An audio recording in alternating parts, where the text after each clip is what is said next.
So, Tom, if we look at the forecasts, the OBR have forecasts, is it going to be a better year for the labour market, do they expect? So in some ways, the OBR forecast is somewhat optimistic, I guess, or somewhat positive, perhaps be a better way of putting it. And they expect the unemployment rate to go up a little bit over the course of the next few months, but then to go back down more back to where it was in 2023 or 2024 before the recent rise that we've had, so kind of 4% or a little bit over 4%. Now, I don't want to kind of read too much into any one outturn of data, and we get new tranche data every month, but if the couple of data points that have come out since they locked down their forecasts have actually looked to be a little bit more negative, unemployment's gone up by 0.3 or 0.4 percentage points, and so it could be that actually things turn out to not be quite as positive as the OBR think. But then the other side of the labour market, of course, that really matters is pay, and there the OBR's forecast is for things to be pretty weak, really, that in most of the remaining forecast years, the next 5 years or so, real pay growing at something like 0.2%, which is much below the, I would usually say the historical norm of 2%, but it hasn't been a historical norm for like getting on for 18 years. So, deep history. Deep history. But even the growth we've had since 2008 has been a little bit stronger than that on average. So certainly on that front, it's not particularly positive. And I mean, obviously, lots of people at this time of year are speculating about what's going to happen, including the labour market.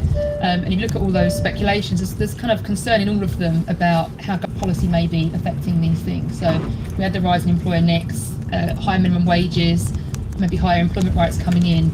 Those things all could be putting down on employment. Yeah, so for minimum wages, there's been reasonably significant increases the last couple of years, but particularly for younger people, because the government's got this target to get the rate that currently applies to those 18 to 20 up to the rate that applies to those that are older than that. So that implies quite chunky rises each year for several years.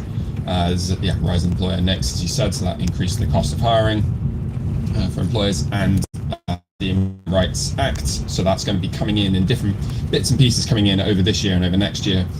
And that involves lots of different parts. We shouldn't get into all of it, but things like expansion of union rights, expansion of who gets what kind of benefits, like statutory sick pay and parental pay and things like that, and also making it a bit more difficult to dismiss workers. So all those things increase the cost of hiring, and kind of big picture it raises the risk, I guess, that there's a negative impact on employment. So there's no shortage of its forecasts about exactly what will happen to the labour market, and we'll have to see. I think you're right, one to watch is about how it pans out for young people because of this particular rise in minimum wages. Stepping back, none of the trends are particularly rosy looking, and actually one trend that's really not rosy looking at all, and actually very worrying, that we should zoom in on, is not about employment or unemployment, it's about the people who are economically inactive, and in particular about the so-called NEETs. They're not in employment, education or training group. So Christine, for those who don't know what a NEET is, tell us what a NEET is, and then let's talk about why we're worried about NEETs. Well, it pretty much does what it says on the tin, honestly. So these are young people, some definitions do 16 to 24, some do 18 to 24, but who are not in employment, in education, or in training.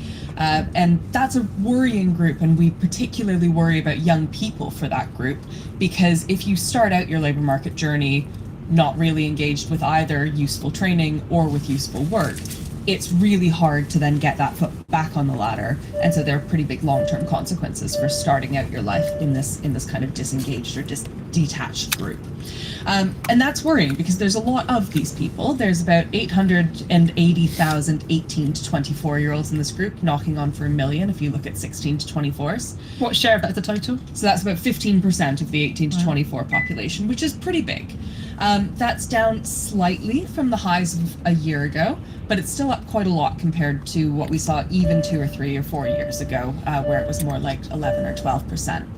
And if we look at that kind of in international comparison, it's a little bit higher than the OECD average, the sort of rich country average, but that average is being dragged up by really high rates amongst Latin American countries, often in the sort of high 20% sort of range. If we compare the UK to other Western European countries or other Anglosphere countries, which you might think are slightly more relevant comparators, actually the UK is looking pretty much on the high side of some of those international comparisons. So this is a group to worry about. One other big change that we've seen in this population is that traditionally women were much more likely to be NEET than men were. That's really flipped since the pandemic. So a lot of this rise is coming from an increase in inactivity amongst young men specifically. And the final piece of the puzzle that we can kind of dig into, and I think will on this podcast, is the interaction between this inactivity and what's going on the health side. So if you look across a whole range of health conditions, young people in this NEET category are much more likely to be overrepresented with those health conditions. For example, young people who are NEETs, over half of them have a health condition. And compared to the overall population of that age group, NEETs are more than twice as likely to have a mental health condition, 2.5 times as likely to have learning disabilities or conditions like autism. So this is a really disadvantaged group with actually quite complex needs, where we've seen this increase. I don't think we fully unpacked exactly what's going on behind that increase. What we do know is that this is pretty consequential for long-term outcomes. Before we get back to the health-related bit specifically, do we know why it's now more men are in this category? Why it's flipped to being a more male issue? I suppose internationally there's been, in the US certainly there's somewhat similar trends of younger men being out of the labour force, but being more likely to be out of the labour force. I suppose there's been increasing female participation in education. It's quite a long-running trend. If you're in education, you can't be NEET by definition. So I suppose some of those things are what's driving it. And we're talking a bit about what the government's going to be going forward, but very briefly, Christine, they started at the end of last year already announcing some things kind of targeted at this group of NEETs. Yeah, so we are starting to get more detail on what they're calling the youth guarantee, and both actually more detail and some more money announced at the 2025 budget. What it's looking like so far is that for a relatively small subset of these NEETs, so young people aged 18 to 21 who've been receiving universal credit for 18 months or more, and who are sort of meet other conditions, they're going to get a guaranteed paid part-time job. For a much larger group of young people, so now we're talking more like 900,000 young people, there's going to be instead a focus on much more support and much more coaching and much more training, largely delivered through youth hubs and job centers, but really about supporting those young people to get job hunting skills and job search skills and employability skills so that they can take that step on their own into the labor market, rather than only a much smaller group are going to be getting this government-backed, government-guaranteed job. Are these for people who are on benefits, or is it a mix? So the guaranteed jobs are for people who've been claiming universal credit for a while. The wider group is also young people on universal credit. I'm not entirely sure what the kind of duration requirements are around that. So some intervention for a small group, basically being given a job for a period, and then for a larger group giving some help to get into either education or employment or something to get you out of the NEET group.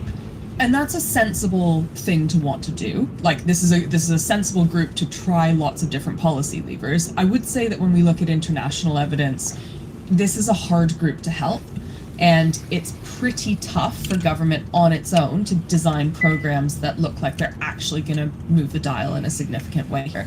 And so I think those broader labor market trends that Tom started talking us through, and particularly what's happening with minimum wage for younger people, what employers want to do, what the skills system and the training system offer, those are as important, if not significantly more important, than whatever bespoke offer the government is trying to put on.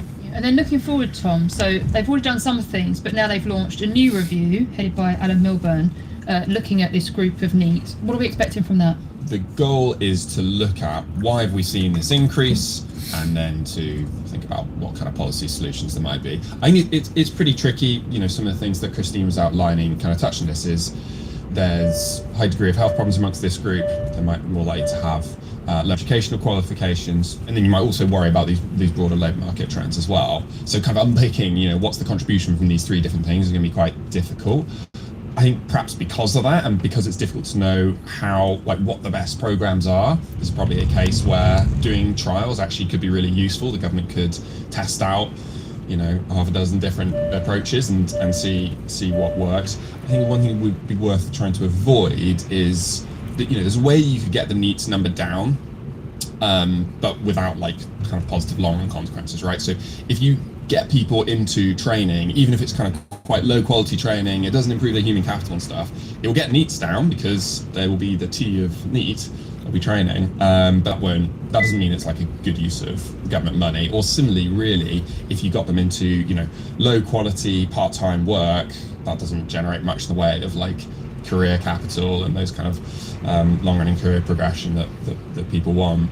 But again, it would get the NEETs number down. So I think, the NEETs number is important because it's like it draws our attention to like a particular important issue. But on the other hand, you don't want to like over-index on just solving that particular number. Absolutely. And the broader point here, right, is that the government, to the extent that it's intervening, and Christine's absolutely right, there are other players in this field, like employers, that really matter. But the challenge is to make sure that people have a route from formal education into a labour market outcome, and they don't get stuck in a position where they're economically inactive for a long time. Before we move on to disability benefits and other reviews, because obviously there is this health link, anything broad to say about skills policy, Christine, what we're expecting there? Well, we saw a really big skills white paper come out last time, and there's an awful lot of policy announcements in there. Two big ones are on track to start to be rolled out this year in 2026. One of those is the lifelong learning entitlement. This is something that actually was kind of announced and developed under the previous government. The current government has adopted. The big picture idea here is that instead of having, your university student loans and your further education advanced learner loans and a whole bunch of other types of student finance, everyone instead is going to get a pot. That pot's going to be worth around £40,000, which is basically enough to do 4 years of full-time study. And as it suggests on the tin, that's going to be your lifelong learning entitlement. So you can draw on that to do university, you can draw on that to do vocational or further education courses, you can mix and match. And the real emphasis is on modularity, being able to be flexibly do a course in AI or a course in software or a course in plumbing. I think the question there is going to be how much young people, employers, and training providers are willing to sign up for that. We saw some pretty worrying results from a trial last year where they wanted to get 2,000 people involved and actually 125 people signed up. So that suggests that this point of actually, do young people understand what the value of these modular courses is, and do employers understand what the value is? That's going to be really important for that to be a successful policy. Another big skills intervention that we're going to see coming in is the transition from an apprenticeship levy to a slightly broader growth and skills levy. We were promised some more detail on that in the budget in 2025. We also got a little bit more cash for that in the 2025 budget. I think we're still waiting to see some of those details continue to come out. In general, a broader levy is, has some benefits for flexibility. The question, as Tom was saying, is going to be about what are we doing to ensure the quality and the value of this training and make sure that government money isn't predominantly being spent to pay people to do things they would have done anyway. Actually, one of the things I've been struck by over many of our conversations, Christine, is about how the government has just, not just this government, other governments have chopped and changed skills policy so much that young people, parents, employers, nobody really quite knows what the current system is or how it's going to look like in 2 years, and that's obviously not a good recipe for having a system that people understand and can navigate. So there needs to be some predictability and stability in that system to actually have reap the rewards. Let's then talk about this health related issues, because as you said, it's an important part of the trend in NEETs, but more broadly we've seen a big rise in spending on health related benefits. We've talked about that a lot before, Tom, on this podcast, but maybe just remind people of like the big numbers here. So since the beginning of the pandemic, we've seen a big increase in the number of people getting these benefits. That's implied a really big increase in spending on them. So at the moment we spend £56 a year on working age health related benefits, and the OBL's forecast is for that to go up by another 10 billion by about 2030. So these are important numbers. We're talking about a lot of people. So about 1 in 10 working age people now get a health related benefit. That's a lot of people. It's a lot of people. Yeah, exactly. And even amongst younger people, it's kind of relating to some of the earlier parts of the conversation, you're getting increasing rates of people getting these benefits. But the increase is more concentrated amongst younger people than it is amongst older people. And of course, those younger people, including children, will grow up and we suspect that actually many of children who are currently getting health-related benefits will become adults that get health-related benefits. Yeah, exactly. So if you go all the way down to child disability, in like secondary school age, for example, it's about 10% of secondary school kids are getting one of these benefits. So that's the landscape, I guess. It's worth remembering there was an attempt to make a reform to these benefits last summer, when they're basically going to make it harder to qualify for disability benefits and cut the rate that you get for having a disability if you get universal credit, and those have been kind of largely reversed. I'm not going ahead with those, but what we have instead is the TIMS review, and so that's to look particularly at PIP, so that's the disability benefit for working age people, the main one, and the government's saying.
exercise to generate savings. It's trying to think about the nature of the PIP assessment. So what kind of things are people tested against? You know, are you able to cook food for yourself? Are you able to budget?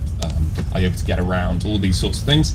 How should we update this kind of part of the things that people are being tested against, and what kind of evidence can people bring to bear in their assessment? Part of what the Tim's review is trying to do is to think about how this can be how this assessment can be redesigned. It's particularly important because there's another reform that's kind of going along in the background, which is extra support for universal credit for disability in universal credit. At the moment, that's assessed by just completely different tests to the PIP one, but basically they're going to be brought together. So the PIP test is going to be the one that really counts. It means that it will enable you to get 2 different strands of support, and so getting that assessment right is going to become roughly it's going to become like twice as important. For my reading, there's been some interesting words around this. So I think as you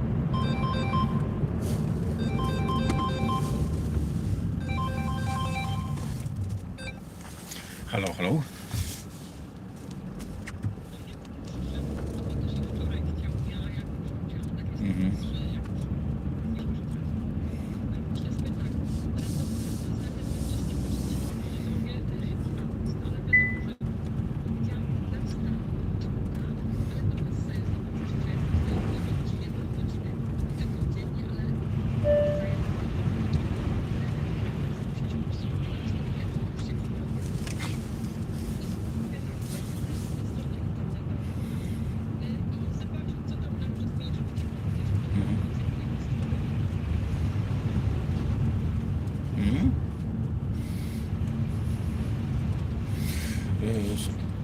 Jestem troszkę. Jak tylko dojedę do domku, to zaraz zaglądam. Będę za jakieś pół godzinki.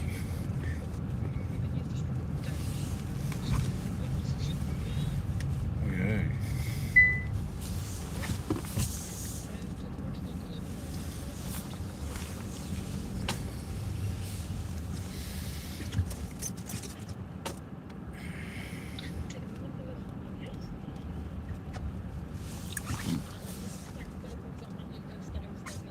No to spróbuj tam jakąś opcję wejść.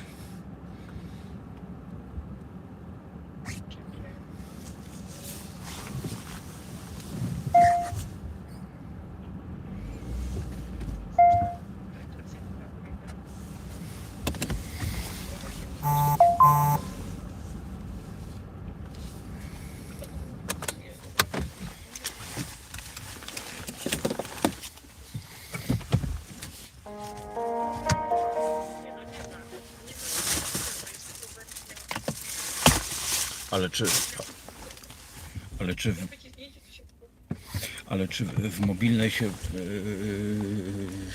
możesz odświeżyć na przykład? Albo kliknąć coś? Jaki jest adres tej strony? Już patrzę u siebie.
No zobacz, u mnie działa na telefonie.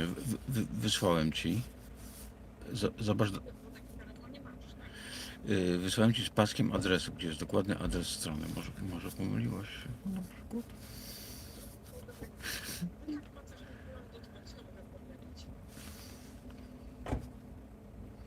Słuchaj, na telefonie jest, a na komputerze nie mam jak sprawdzić. A jak ci czekaj, dobrze, dojadę, zaraz sprawdzę. To jakiś chochlik musiał.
review is not about finding savings. I think they describe it as being co-designed with Co-produced. co-produced. That's with key people who word, are yeah. beneficiaries of personal independence payments. However, I don't think they've ruled out that they will find savings. So it might not be the purpose, but I mean, I think a lot of people read that as meaning there's going to be no cuts here. I don't think they have actually quite said that. So they could. It is completely plausible that they could redesign the sort of structure of it, and like you said, who in terms of which types of issues, activities make somebody eligible for a benefit. In so doing, they could absolutely cut overall eligibility for it. Yeah, and I think they have basically ruled out increasing spending from it. Something to the effect of you want to keep it within the existing envelope or something. Can't remember the exact phrasing. So I think this does create a real difficulty, because if you want to do a big sweeping reform, inevitably that means if you want to keep and you want to keep spending the same, inevitably that means some people are going to win and some people are going to lose. And the problem governments always have in this sort of situation is the people who are going to lose are considerably louder than the people who are going to win. And I think it's sort of probably the difficulty is magnified as well if, as we're talking about, it's co-produced with disabled people. So the panel which is kind of doing the review includes quite a number of disabled people, and so a question about whether or not overall they're going to be happy to sign off on something that might imply, at least for some people, imply cuts, even if overall it's neutral. Yeah.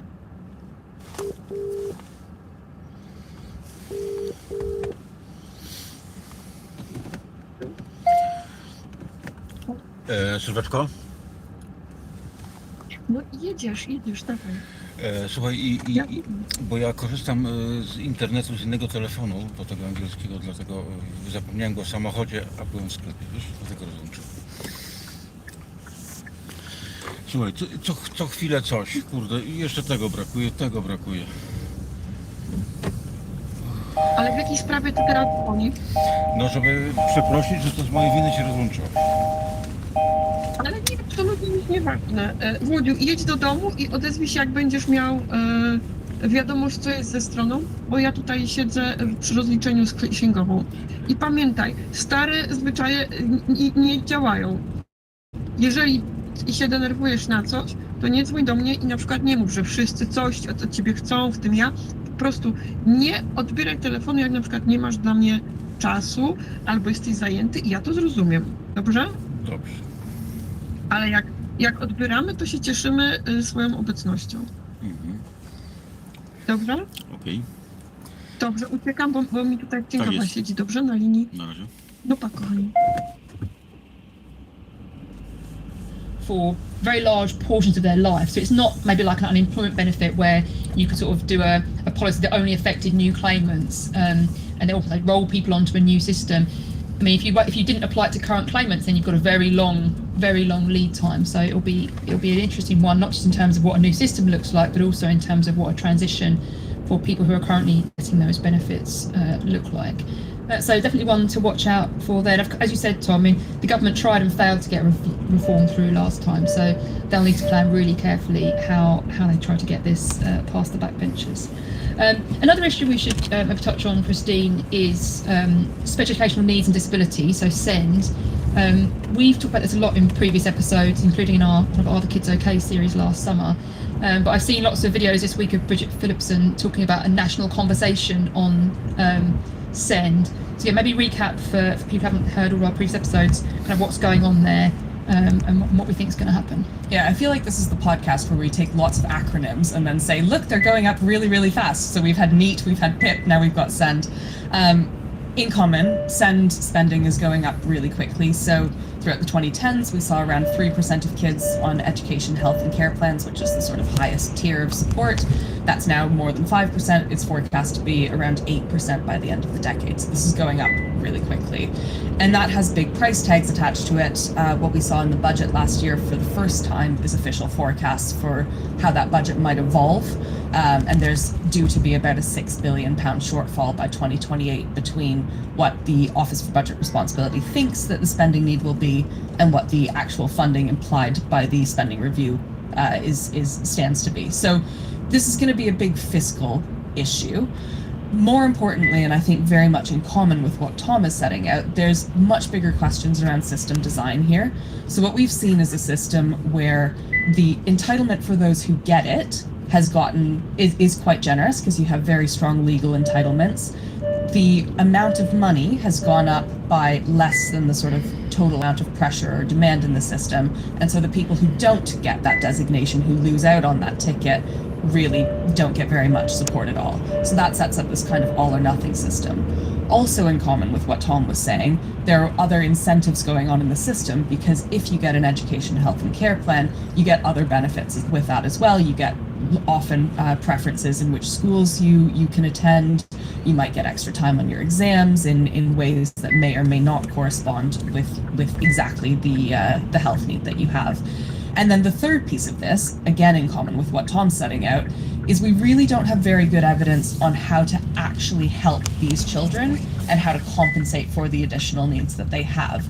There's also a lot of heterogeneity in what those additional needs are. So some children will have really profound difficulties and need a lot of support. Some children will have lesser difficulties or need different types of support. And we don't have a system that's really very good at giving evidence-based support that meets those different types of needs. At the same time, the incentives on parents and on councils are really opposed to their spending lots of time fighting to get the support that their child on paper is entitled to. What that boils down to is you have a big mess of a system where the government is giving, more people support. That means they're spending less per person that they are supporting. They're spending almost nothing for the kids who aren't getting in the first place. And on top of that, you have all of these incentives. And on top of that, a lot of uncertainty about what good actually would look like in this system. So a national conversation is definitely appropriate. It's going to be full of trade-offs. And I think very much in common with the disability conversation, the first thing the government needs to decide is, are we predominantly concerned about the price tag of this in the next 3 to 5 years? Or are we predominantly concerned about getting ourselves to a system that is going to function better? And in order to, if you want to do the latter of those, you may well end up in a world where you're spending more, not less, in the short term to ease that path of reform to be able to deliver something that should work better for children, parents, families, schools, councils down the line. You're absolutely right. I mean, also in common with the disability stuff, we're talking about a group of, pretty vulnerable children. That's going to be hard to reform because, again, even for a given price tag, reform would mean some winners, some losers. I think it's worth underlining, remembering sort of two of the things you've just said there, Christine. One is that the current system is not necessarily serving children well. There'll be some people who might be getting an EHCP and one of these education care plans, getting a pot of money that follows them through school. That doesn't necessarily mean they're getting good outcomes from that plan. So we shouldn't assume that the fact they've got the money following them is all that needs.